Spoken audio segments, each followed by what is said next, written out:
So hi, my name is Zane Fisher. I'm the owner of Extraordinary Structures, and this is our Saltbox tiny house. Saltbox is it's a vernacular New England style of roof, and although we're out here in New Mexico, the defining feature is that it's an asymmetrical roof line. At this point, anytime you have that kind of asymmetrical peaked roof, it's usually referred to as a saltbox. In our case, we did it both for sort of architectural flair and also so that one side of the house would have exactly the right length for a standard solar panel. So the roof is set up to take a whole bunch of solar. So this is our kitchen. What we do is we like to do a single core sort of plumbing infrastructure wall so that your bathroom and kitchen are back to back. You're minimizing the amount of plumbing, and we're also using that to bias the weight inside the trailer for the best hauling characteristics. But we wanted kind of luxury too. One of the things that bugs me when I visit tiny houses is if they've got a sink that's too small, because I do a lot of cooking personally. So we wanted to have a nice big sink.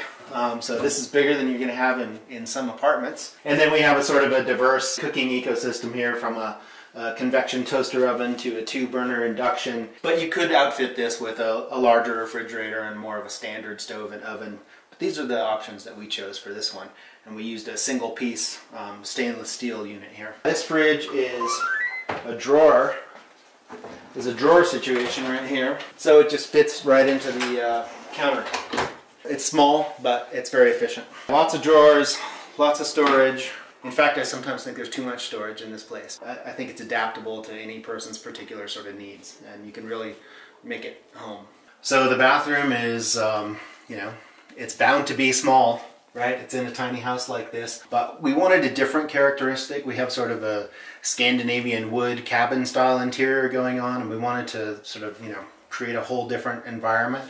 So we've got this bright white acrylic in here, which gives you a sort of a modern flair, but that's tempered with the same mesquite floors, and then this deep cedar Japanese ofuro style soaking tub. My partner Catherine built this as a little piece of luxury in a small room. So a bit of luxury and some brightness helps to make a small bathroom a lot more livable. This is a composting unit here, Swedish style. Yeah, this unit doesn't currently have holding tanks on it right now.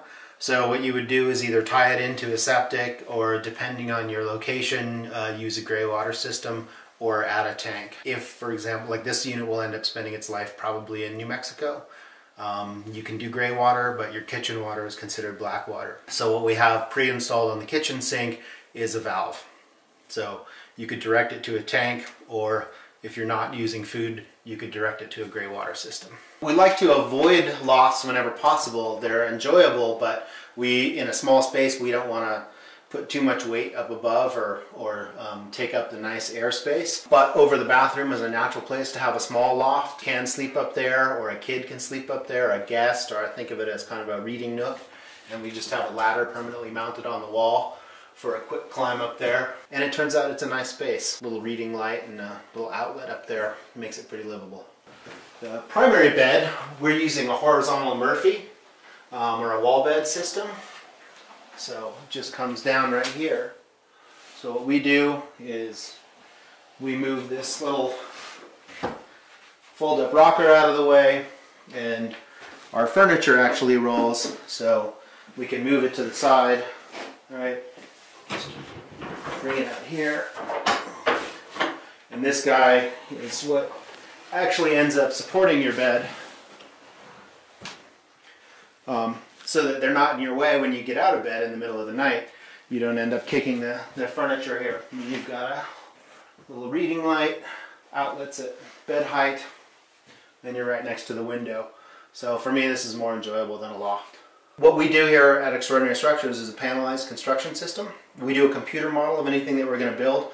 We break it into component sections, and then we use a CNC router or an automated system to carve out those panels in precise shapes and lock them together, kind of like Legos for big kids or something like that. So in this unit you can see the joints here, where each 2-foot wide panel connects to the next one. So once we've designed a structure, it actually assembles quite quickly. This little stove, it was invented for marine applications out of the Seattle area. So for fishing crews going out early who want to warm up, and it's a super efficient burn, in a very small package.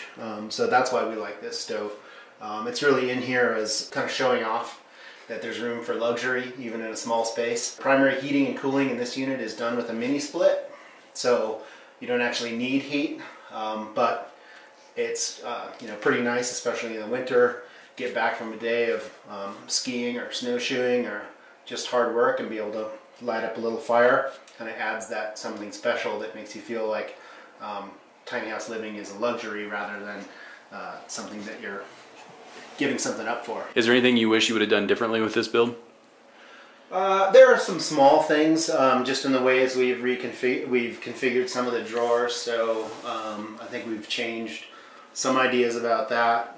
We've learned some lessons about how to run infrastructure in the most optimal ways, especially if we're not building the whole unit for someone, or if we're providing a shell, which is something that we do, how to make sure that it can work really well for electrical and plumbing trades. Part of that is the tiny configuration, and part of that is using a panelized construction system like we do. Overall, I think we're pretty happy. You know, we've got other floor plans that we're working on that are different, but this one has a lot of versatility in it for us. Where do you see the future of this? Do you see this as something that is going to be progressing for many years to come, or do you see this as something where it's going to be a niche, small market that's always been there, but now they're starting to become more aligned with the thought process of the tiny home living? Yeah, I think that there are components of it that are probably niche-y, but I think the idea of smaller, sort of smarter, energy efficient spaces, a little more minimal, especially for people who realize that they don't need much, but they place a high value on maybe resources that are shared in a community or open space or wilderness, I think it's going to continue to branch out. So I see it, as we work through zoning issues, I see it having a pretty large impact on cities where we see prices escalating out of control and a need for higher densities, but in different form factors.